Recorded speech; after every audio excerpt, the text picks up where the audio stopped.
একটা মানুষ কিন্তু পাপ করার মাধ্যমে সে কিন্তু আল্লাহর সবচেয়ে প্রিয় বান্দাও হয়ে যেতে পারে। কিভাবে?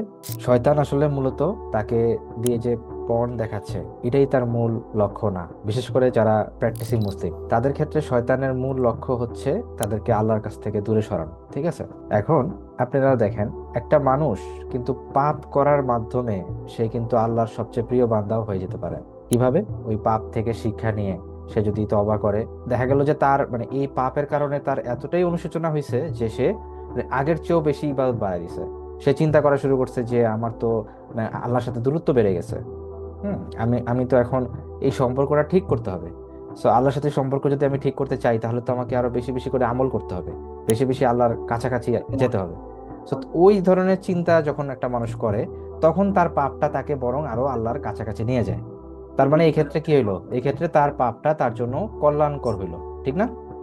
কিন্তু আমরা যেটা দেখি যে যারা আমাদের এখানে যে ভাইরা যুক্ত হন, বেশিরভাগ ভাইদের ক্ষেত্রে আমরা যেটা দেখি যে তাদের যে এই পণ আসক্তি, এটা তাকে আল্লাহ থেকে অনেক দূরে সরায় নিয়ে যায়।